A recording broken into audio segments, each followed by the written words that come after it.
nunca he creído demasiado en las supersticiones. Durante años trabajé fotografiando senderos para una pequeña empresa de turismo que actualizaba mapas digitales de rutas de montaña. No era un trabajo emocionante, pero me pagaban por caminar durante horas con una cámara al cuello, así que no tenía muchas quejas.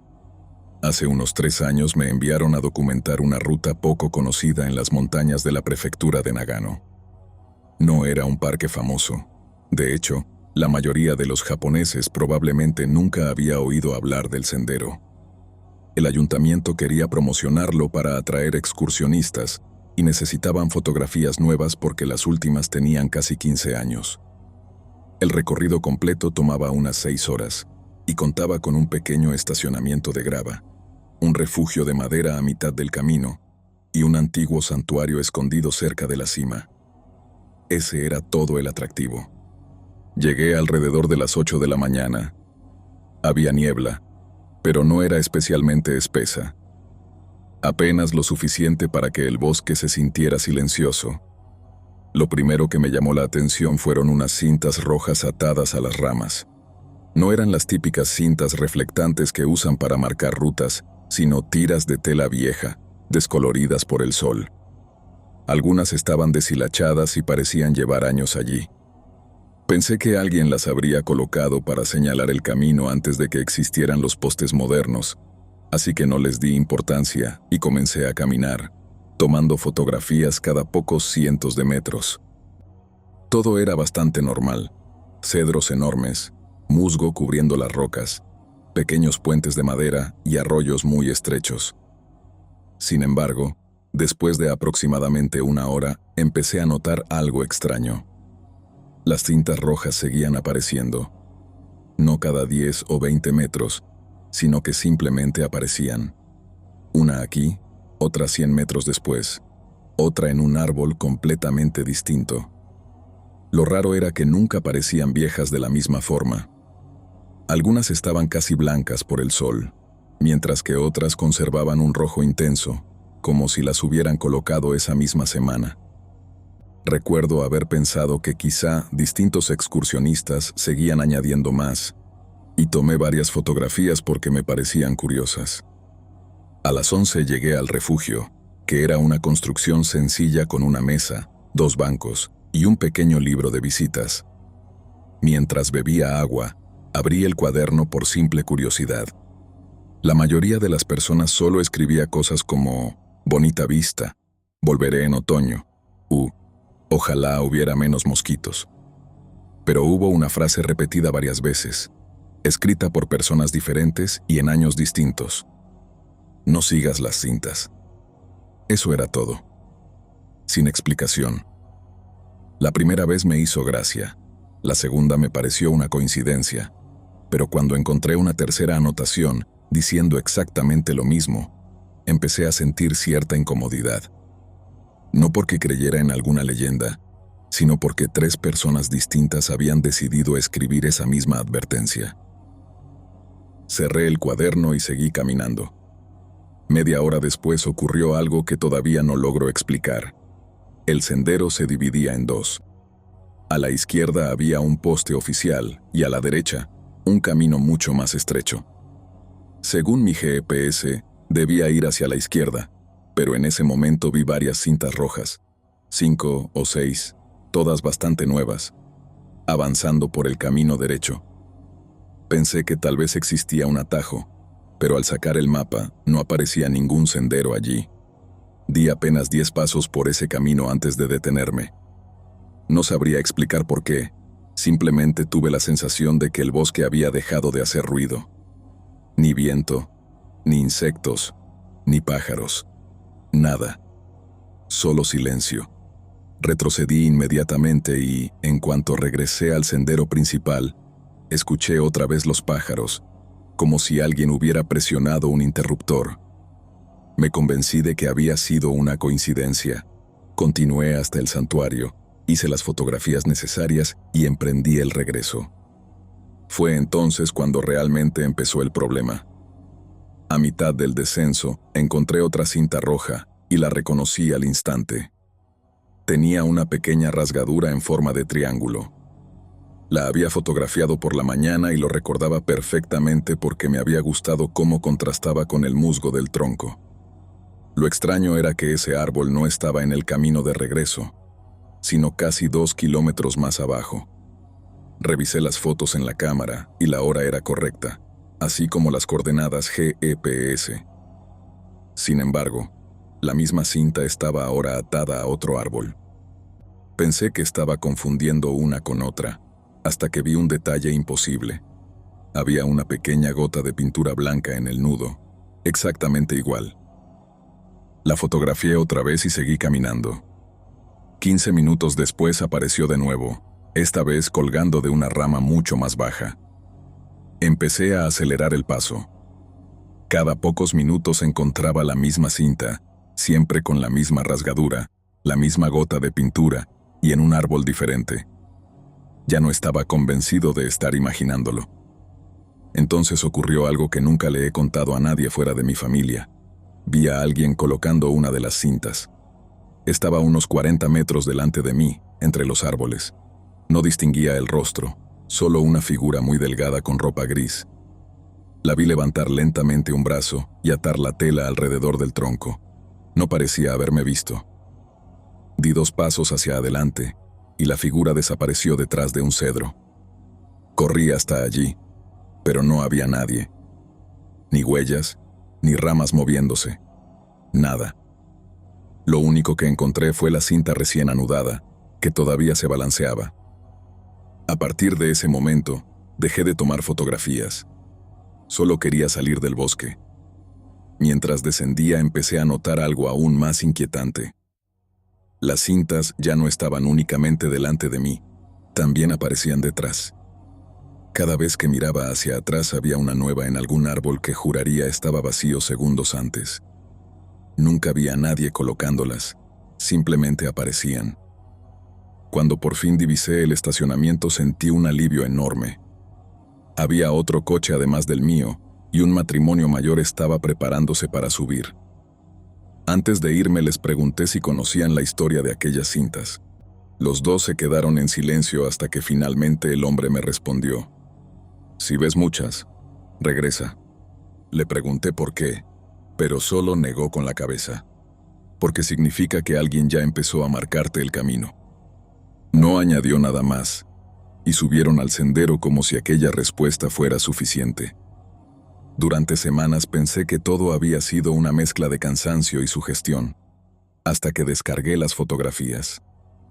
En todas las imágenes donde aparecían las cintas, había algo que yo no había visto ese día. Muy al fondo, siempre en un lugar diferente entre los árboles, estaba la misma figura gris. Nunca de frente, nunca completa. Solo una parte del cuerpo asomando detrás de un tronco. Revisé la hora de cada fotografía y en algunas, la figura estaba a varios kilómetros de distancia, apenas unos minutos después de haber aparecido en la anterior. Eso era físicamente imposible. Todavía conservo esas imágenes. Hace unos meses pensé en enseñárselas a un antiguo compañero que trabaja editando fotografías, pero antes de enviarlas decidí abrirlas una última vez. Habían desaparecido todas las cintas. Solo quedaba el bosque, como si nunca hubieran estado allí. La única fotografía que seguía siendo exactamente igual era la última, la del estacionamiento. Porque justo detrás de mi coche, entre la línea de árboles donde empieza el sendero, todavía puede verse una tira de tela roja recién atada a una rama. Y nunca recuerdo haber tomado esa fotografía mirando en esa dirección.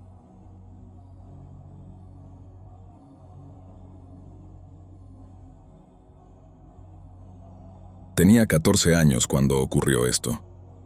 Mis padres siempre habían disfrutado hacer senderismo y, durante un verano, decidieron pasar una semana recorriendo distintos caminos de montaña en Japón. No era un viaje turístico.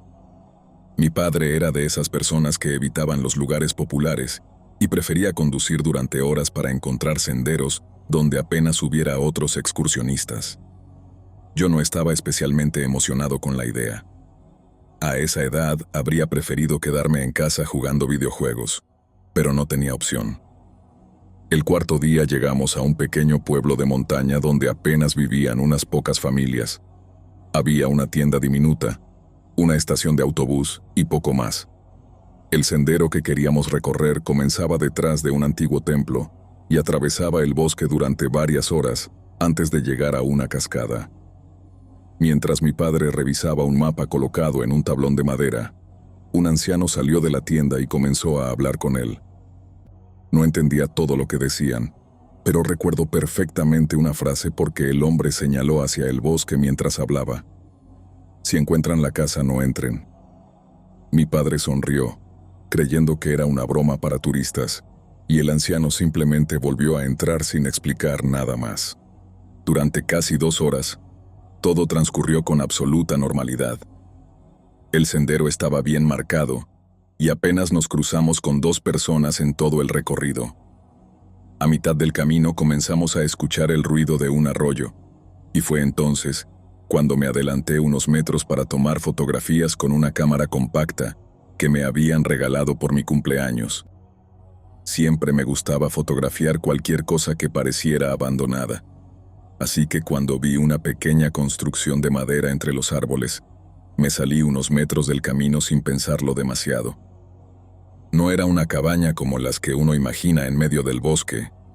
Era demasiado pequeña, apenas tendría el tamaño de una habitación, y estaba levantada sobre unos pilares de piedra. El techo estaba cubierto de musgo, y una de las paredes parecía haber cedido por la humedad. Lo extraño era que no había ningún sendero que condujera hasta ella. Estaba allí, aislada entre los árboles, como si el bosque hubiera crecido alrededor durante décadas. Mis padres me llamaron para que regresara, pero antes quise tomar una fotografía. Mientras enfocaba con la cámara noté algo raro en la puerta. Había una cuerda gruesa cruzándola de lado a lado, adornada con tiras de papel blanco dobladas en zigzag. Años después, supe que eran shide, los papeles que suelen colocarse en lugares considerados sagrados, pero en ese momento solo pensé que alguien intentaba impedir que la gente entrara.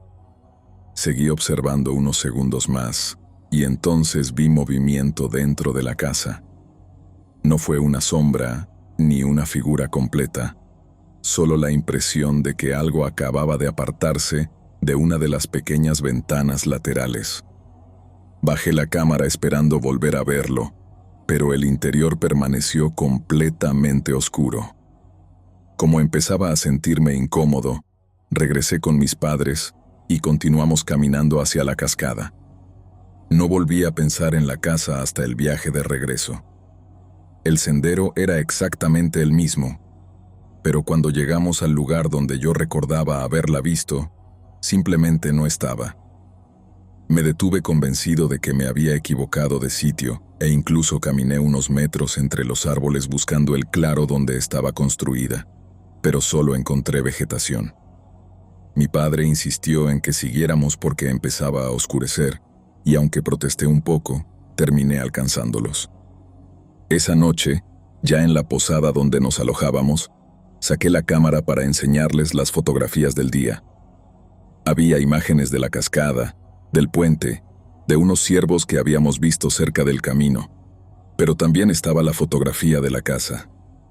Sentí alivio porque significaba que no la había imaginado. Sin embargo, al ampliar la imagen apareció un detalle que ninguno de nosotros había visto durante la excursión. Detrás de una de las ventanas había un hombre. No puedo describir bien su rostro porque estaba demasiado oscuro, pero sí recuerdo que parecía estar completamente inmóvil, observando hacia afuera. Lo extraño era que la ventana estaba apenas a 1 metro del suelo.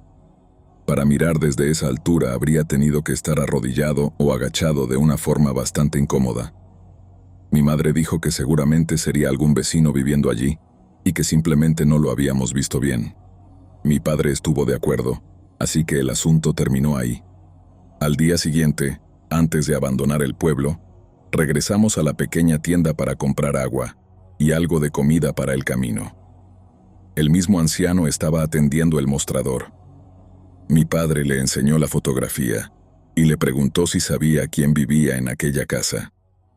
El hombre permaneció en silencio durante varios segundos antes de responder. Esa casa se incendió hace más de 30 años.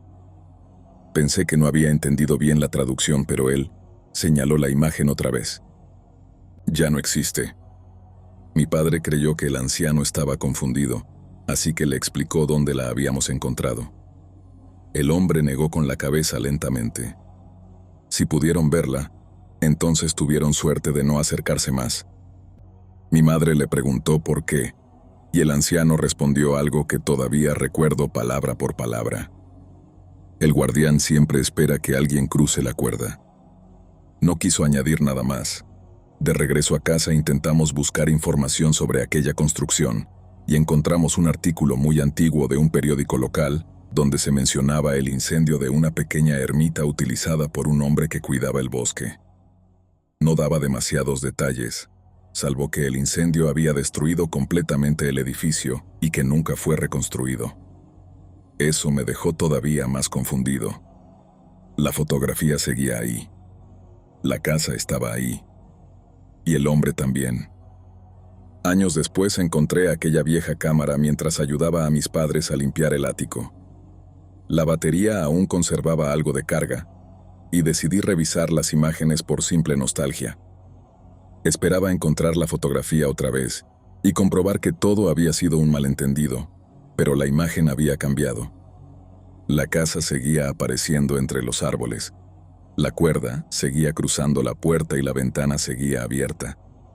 Lo único que ya no estaba era el hombre, porque ahora se encontraba fuera de la casa, de pie, justo detrás de mí, tan cerca que ocupaba casi todo el borde izquierdo de la fotografía. Y estoy completamente seguro de que ese espacio estaba vacío la última vez que la vi.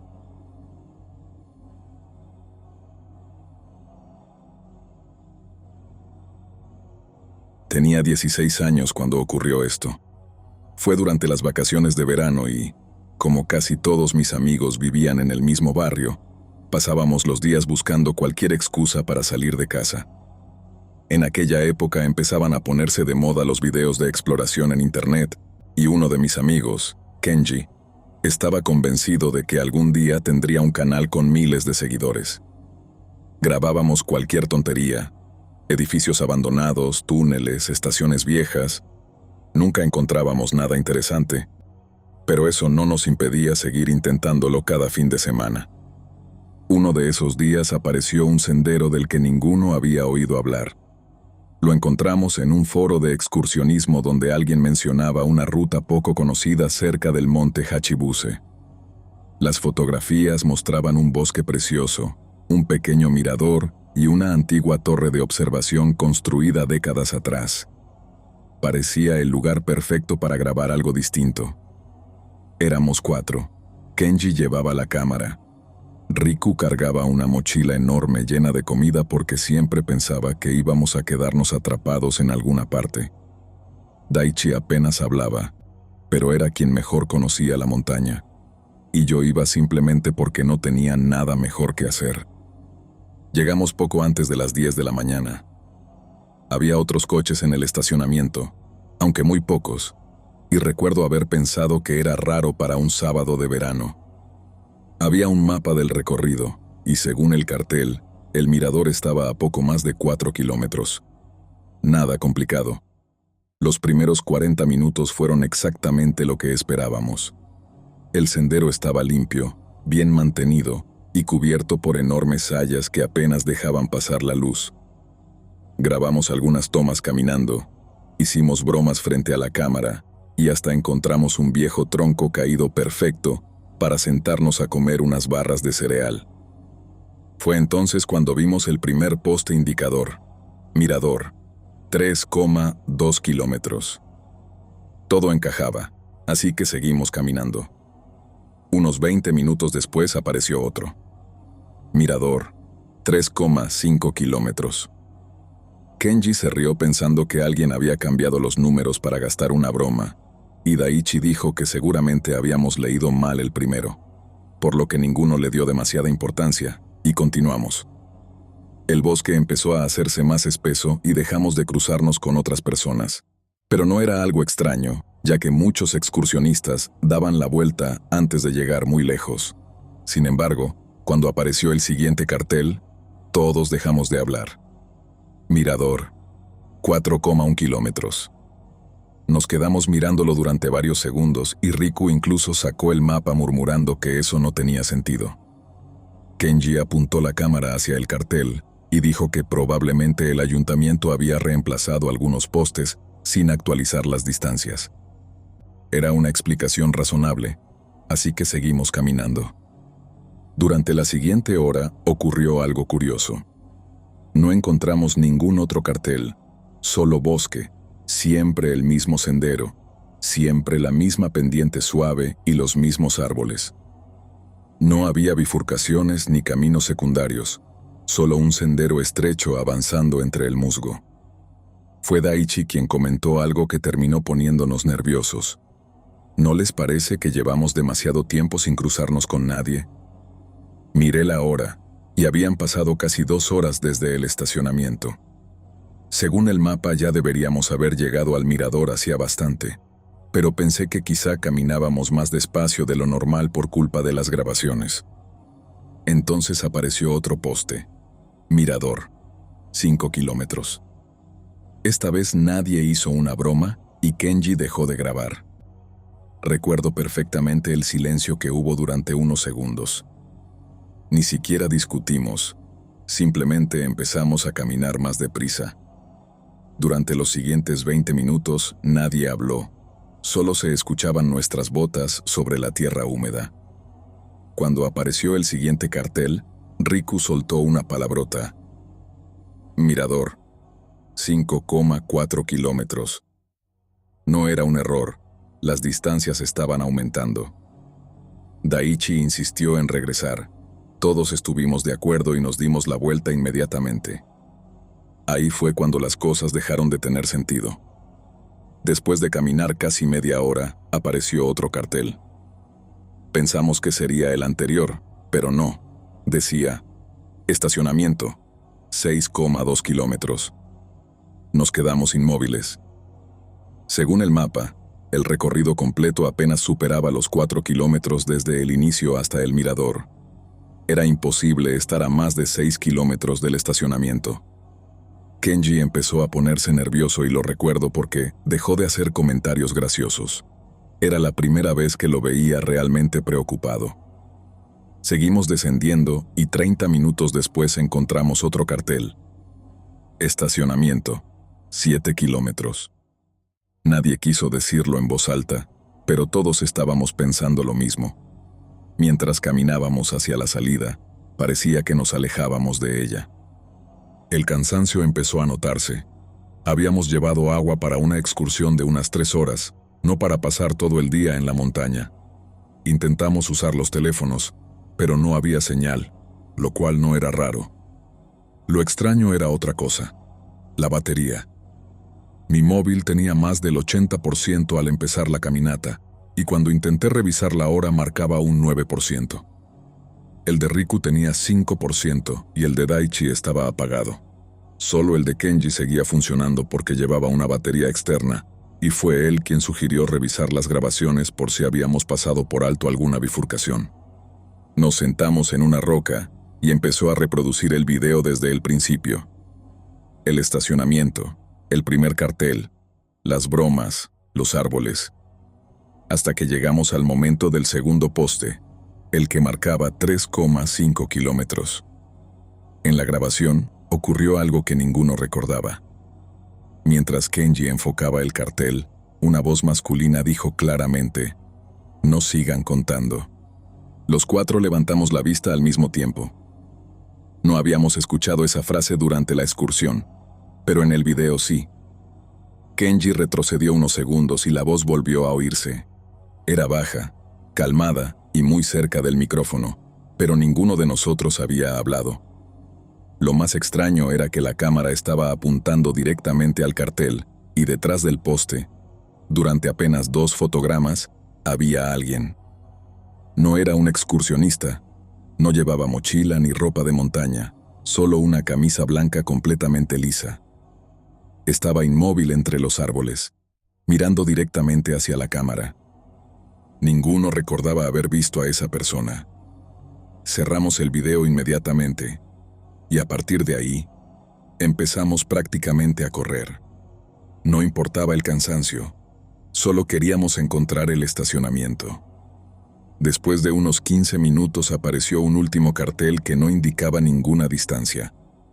Solo tenía una flecha apuntando hacia adelante y debajo, escrito con pintura negra sobre la madera.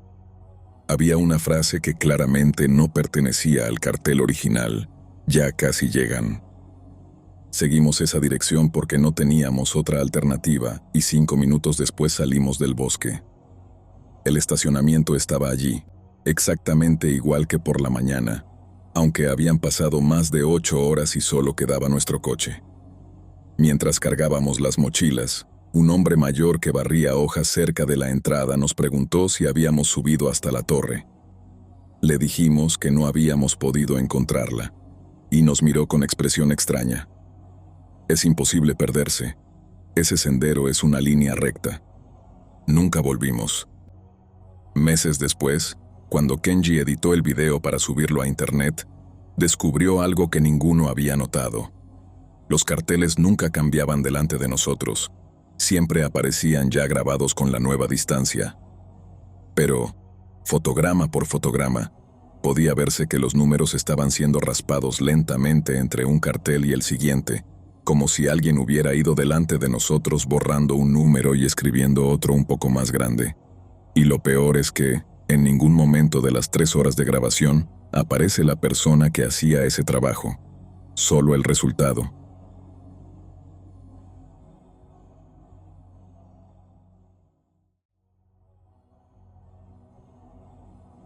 Cuando tenía 11 años, mis abuelos vivían en un pueblo muy pequeño de la prefectura de Yamagata. Pasaba casi todas las vacaciones de verano con ellos, y, aunque el lugar era aburrido para un niño, siempre encontraba alguna excusa para salir a caminar.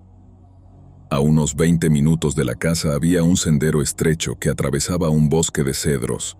No llevaba a ningún sitio importante, simplemente conectaba el pueblo con una antigua carretera que casi nadie utilizaba desde que construyeron una nueva unos kilómetros más abajo. Mi abuelo me dejaba recorrer ese camino solo, pero siempre me repetía la misma advertencia: si ves monedas en el suelo, no las recojas. Nunca me explicó por qué. Pensé que solo intentaba enseñarme a no tomar cosas que pertenecieran a otras personas. Durante varios días no encontré absolutamente nada. El sendero estaba limpio, sin basura, ni mochilas olvidadas, ni siquiera ramas caídas, porque el ayuntamiento lo mantenía bastante bien. Pero una tarde, mientras regresaba al pueblo, vi una moneda de 100 yenes sobre una piedra.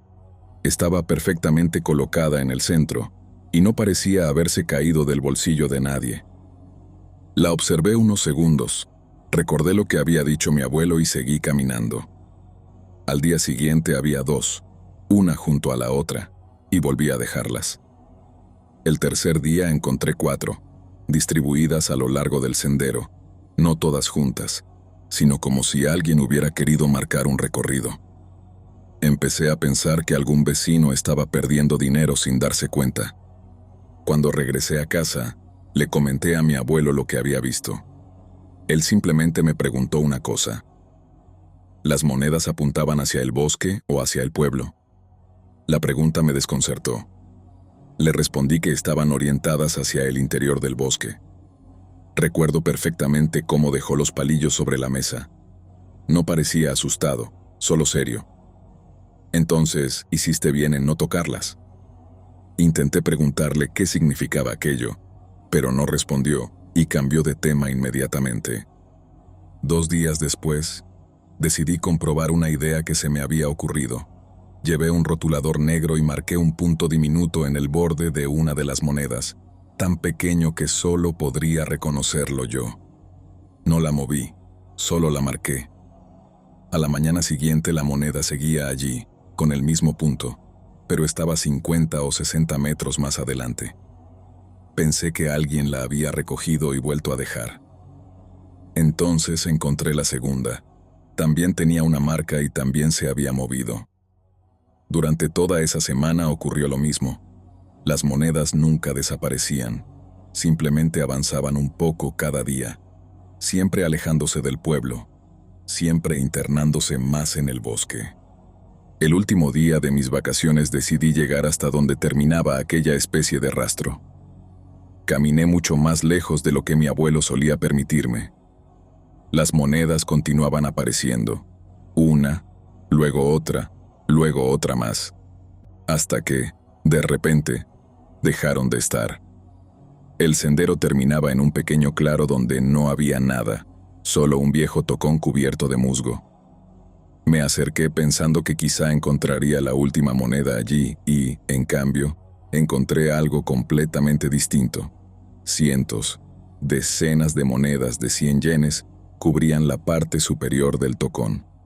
Todas estaban cuidadosamente colocadas, como si alguien las hubiera ido dejando durante años. No toqué ninguna ni me acerqué demasiado. Regresé corriendo al pueblo. Cuando le conté lo ocurrido a mi abuelo tardó bastante en responder.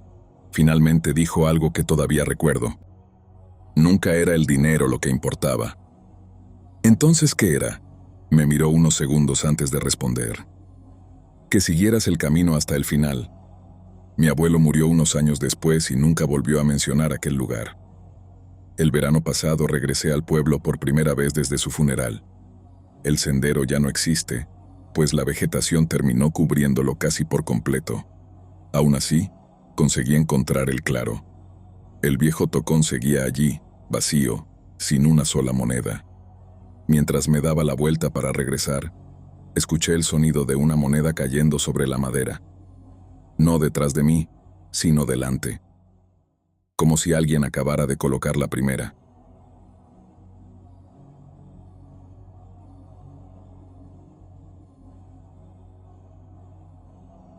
Mi esposa y yo viajamos a Japón durante nuestra luna de miel hace unos 6 años.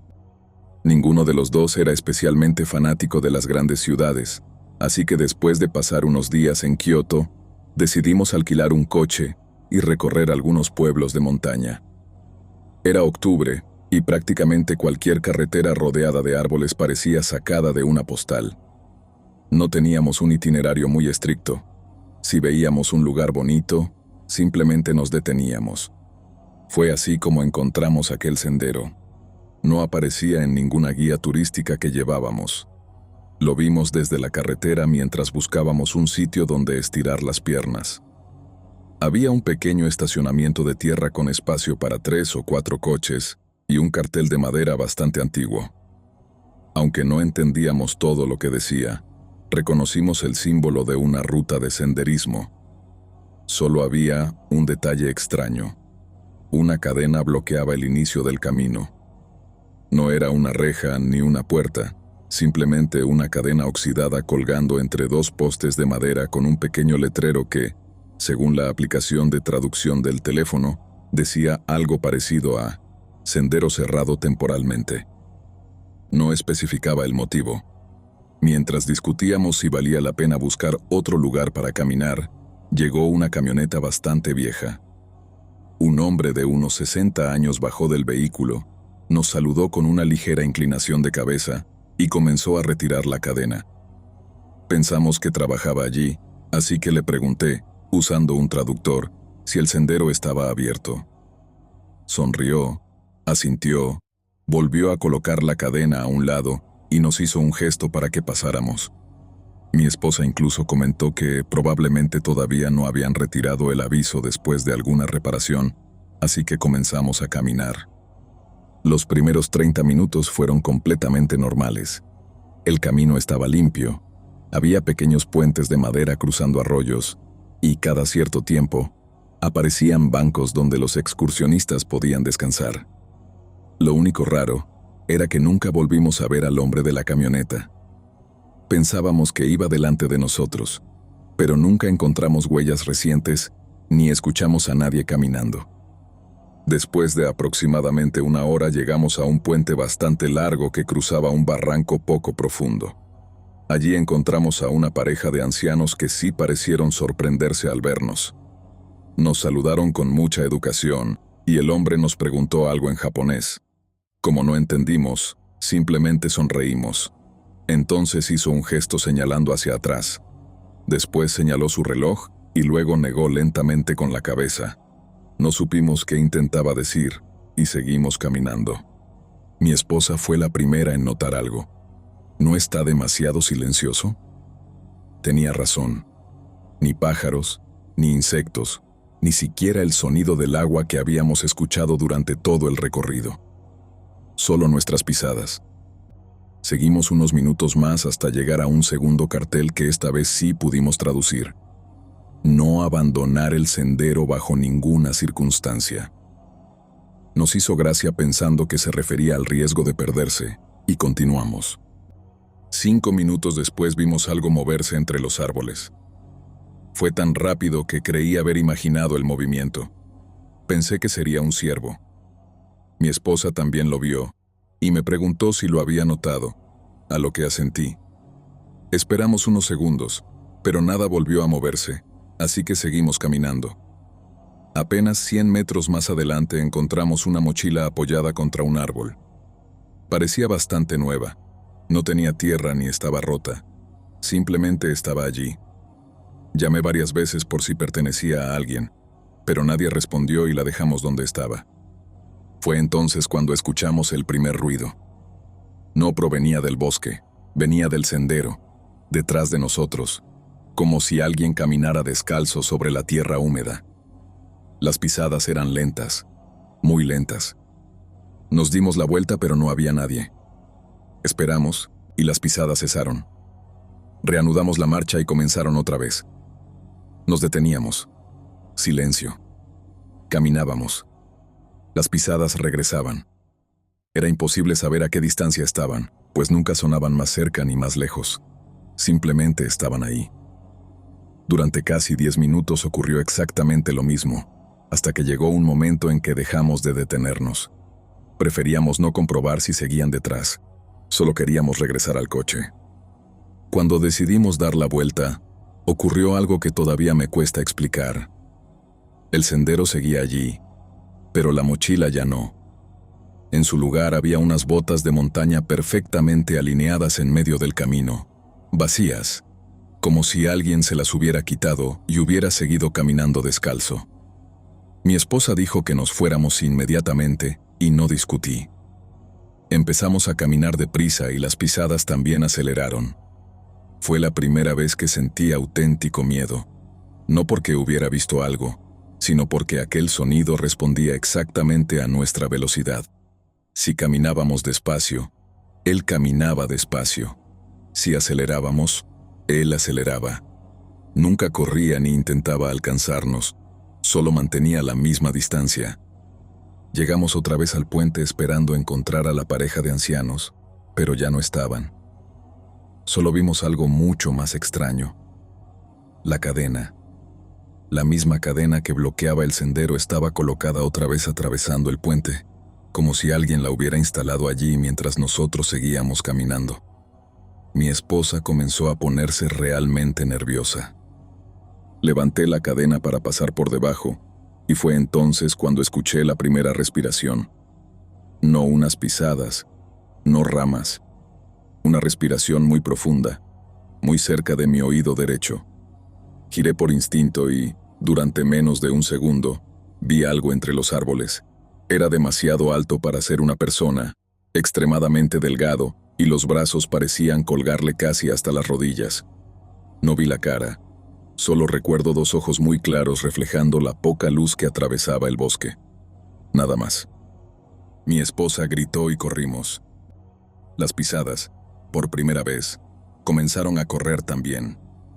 No miré atrás y no pienso hacerlo nunca, ni siquiera en mis recuerdos. Solo recuerdo el sonido. Ramas rompiéndose, tierra levantándose detrás de nosotros, y algo desplazándose mucho más rápido de lo que una persona debería poder correr sobre un terreno así. Cuando por fin vimos el estacionamiento, prácticamente nos lanzamos hacia el coche.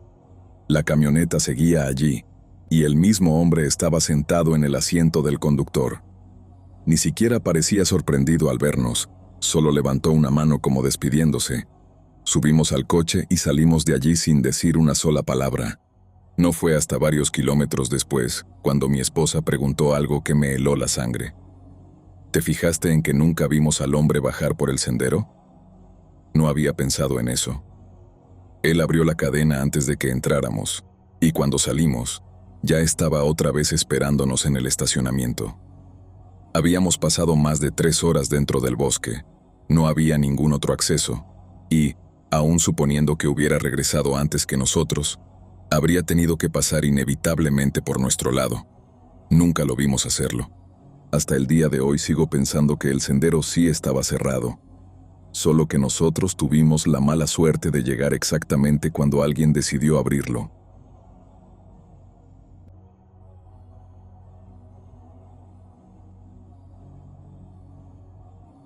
Cuando era niño, mis padres me enviaban todas las vacaciones de verano a casa de mi tío en la prefectura de Akita.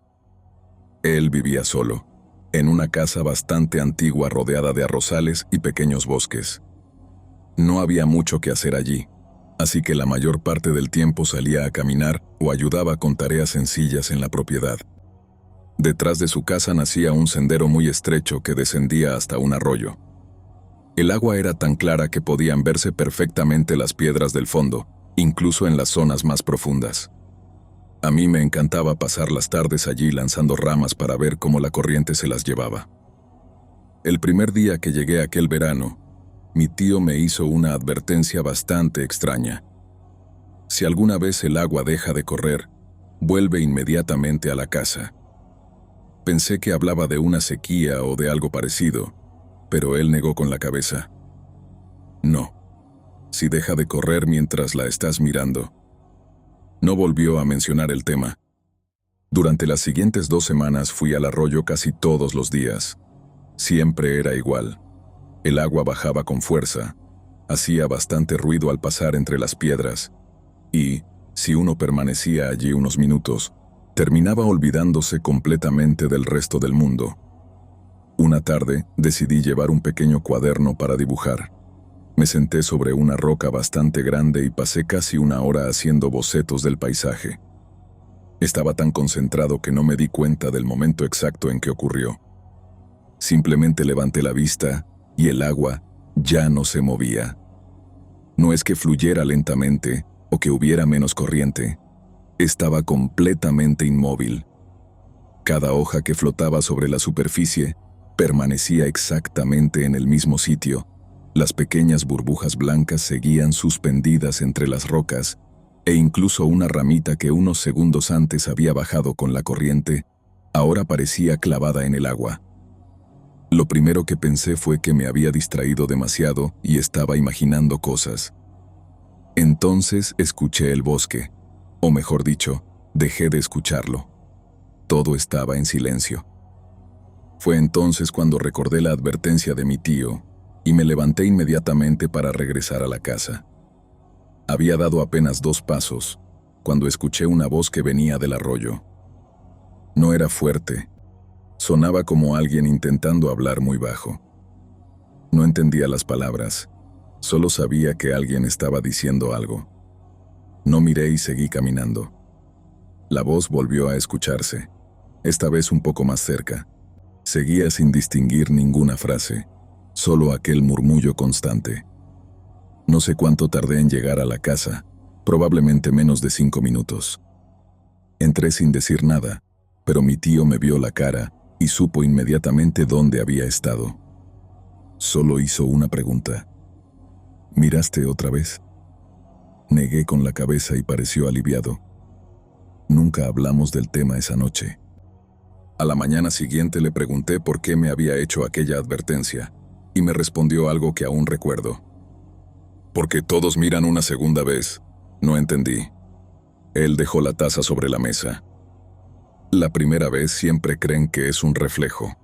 La segunda es cuando ven a quién pertenece la voz. No quise seguir preguntando y durante el resto de las vacaciones no volví a acercarme al arroyo. Pasaron casi 20 años antes de regresar. Mi tío había fallecido y la casa llevaba bastante tiempo vacía, así que antes de vender el terreno decidí pasar una última noche allí. Al atardecer caminé hasta el arroyo por pura nostalgia. Seguía exactamente igual. Las mismas piedras, los mismos árboles, el mismo sonido del agua. Me quedé observándolo unos minutos y sonreí al recordar aquella historia absurda que tanto miedo me había dado de niño. Justo cuando iba a marcharme, el agua dejó de correr. No esperé ni un segundo. Me di la vuelta inmediatamente, pero antes de dar el primer paso escuché la voz. Esta vez sí entendí perfectamente lo que decía.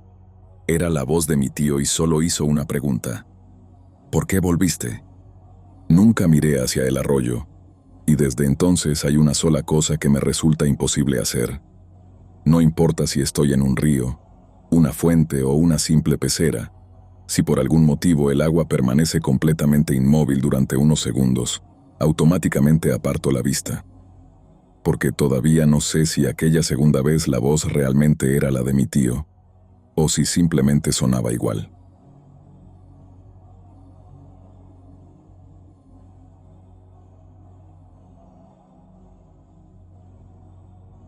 Esto ocurrió hace unos 12 años, cuando estaba en la universidad. Durante un intercambio estudiantil, hice amistad con un compañero japonés llamado Hiro. Al terminar el semestre me invitó a pasar unos días con su familia en la prefectura de Gifu. Sus padres vivían en un pueblo pequeño rodeado de montañas, y como sabían que me gustaba caminar, insistieron en llevarme a conocer algunos senderos que casi nunca aparecían en las guías de viaje. El tercer día de mi visita, Hiro me propuso recorrer una ruta que comenzaba detrás de un viejo santuario y atravesaba el bosque hasta un lago de montaña. Su padre nos dijo que el camino era sencillo, y que, aunque tardaríamos unas 3 horas entre ida y vuelta, era prácticamente imposible perdernos, porque solo existía un sendero. Mientras preparábamos las mochilas, la abuela de Hiro, que hasta ese momento había permanecido en silencio viendo la televisión, levantó la vista y nos hizo una pregunta inesperada. ¿Van al sendero de las hayas? Hiro respondió que sí. Ella permaneció callada unos segundos antes de añadir algo que me pareció extraño incluso sin entender completamente el japonés. Hiro tardó unos segundos en traducírmelo. Dice que si alguien olvida tu nombre, vuelvas inmediatamente. Nos reímos, pero la anciana no. Seguía mirándonos con una expresión completamente seria. Pensé que se trataba de alguna superstición local, y no le di más importancia. Salimos poco antes de las 9 de la mañana. El sendero era precioso. Las hayas formaban un techo tan denso que apenas entraba la luz del sol, y el suelo estaba cubierto por una capa de hojas secas que amortiguaba completamente nuestras pisadas. Caminamos durante más de 1 hora hablando de la universidad, de música, y de las diferencias entre vivir en Japón y en mi país. Todo era absolutamente normal, hasta que nos cruzamos con un hombre mayor que bajaba en dirección contraria. Nos saludó con mucha educación. Después miró a Hiro y le preguntó algo. Vi cómo la sonrisa de mi amigo desaparecía por un instante. Respondió con cierta incomodidad y seguimos caminando. Le pregunté qué había ocurrido y me respondió que aquel hombre lo había confundido con otra persona. Nada importante, así que seguimos hablando de cualquier otra cosa. Unos 20 minutos después llegamos al lago. Nos sentamos a comer. Tomamos algunas fotografías y descansamos cerca de media hora antes de iniciar el regreso. Fue entonces cuando noté el primer detalle extraño. Quise preguntarle algo a Hiro, abrí la boca y no recordaba su nombre. Sabía perfectamente quién era, recordaba dónde lo había conocido y conversaciones enteras con él, pero su nombre había desaparecido por completo de mi cabeza. Pensé que simplemente me había quedado en blanco, algo que me ocurre a veces con personas que conozco desde hace poco, por lo que no le di demasiada importancia. Mientras caminábamos le pregunté, con algo de vergüenza, cómo se pronunciaba exactamente su nombre otra vez. Me miró extrañado y me preguntó si hablaba en serio. Asentí. Él se rió y dijo, Hiro. Lo repitió 2 veces más, pero 5 minutos después, ya lo había olvidado otra vez. Aquello sí empezó a preocuparme porque no entendía qué estaba pasando. Intenté repetirlo varias veces en voz baja. Hiro, Hiro, Hiro. Pero cada vez que dejaba de decirlo durante unos minutos, desaparecía otra vez. No era solo su nombre. Al poco rato dejé de recordar el nombre del lago, después el del pueblo donde nos alojábamos, y luego el de la universidad donde estudiábamos. Los recuerdos seguían ahí, pero todos los nombres asociados a ellos parecían borrarse. Le expliqué lo que me estaba ocurriendo y pensó que estaba bromeando, hasta que le pregunté cómo se llamaba su madre. Tardó unos segundos en responder. Es raro, no lo recuerdo. Nos detuvimos. Intentó decir el nombre de su padre y tampoco pudo. Vi cómo su expresión cambiaba por completo. Seguimos caminando mucho más deprisa. Cada pocos minutos tratábamos de recordar nombres sencillos. El de nuestro profesor, el de un cantante famoso, el de la estación donde habíamos tomado el tren. Todos desaparecían casi inmediatamente después de pronunciarlos. Era como intentar escribir sobre agua. Llegó un momento en que solo podíamos referirnos a las personas diciendo cosas como mi padre, tu hermana o el profesor de historia. Los nombres propios simplemente dejaban de existir. Entonces recordé a la abuela. Si alguien olvidaba tu nombre, debías volver inmediatamente. Aceleramos todavía más el paso. Fue entonces cuando Hiro se quedó completamente inmóvil.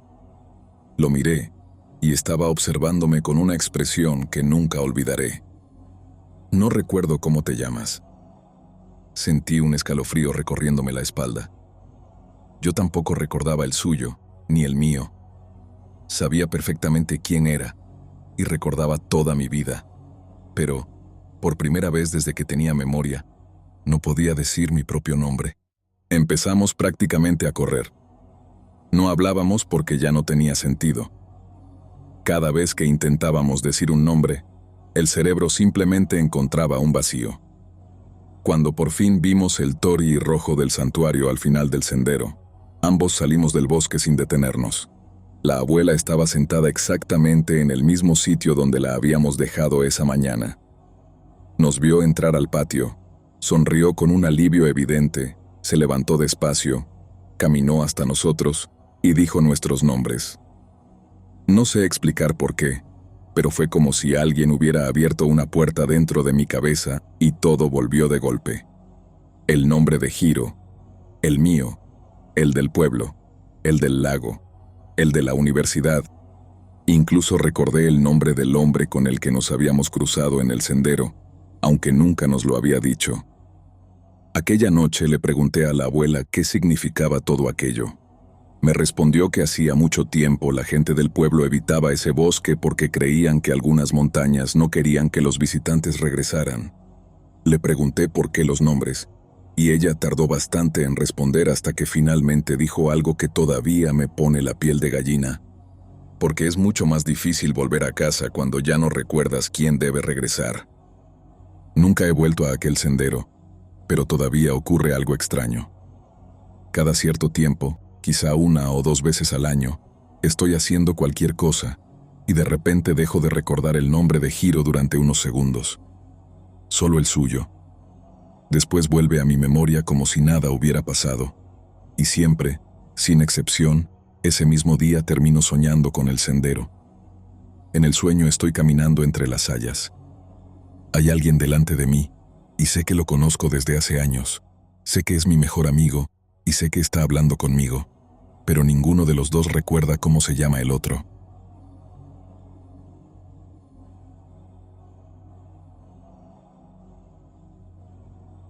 Esto ocurrió hace 4 años durante un viaje que hice completamente solo. Siempre me ha gustado caminar por senderos largos porque es una de las pocas actividades que realmente consigue despejarme la cabeza. No suelo escuchar música ni llevar auriculares. Simplemente camino durante horas, y supongo que por eso aquella experiencia se me quedó grabada con tanta claridad, pues no había distracciones y recuerdo prácticamente cada detalle de ese día. El sendero estaba en una zona montañosa de la prefectura de Nagano.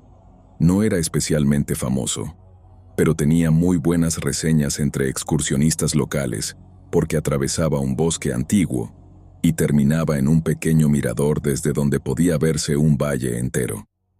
El recorrido completo duraba unas 5 horas y estaba perfectamente señalizado.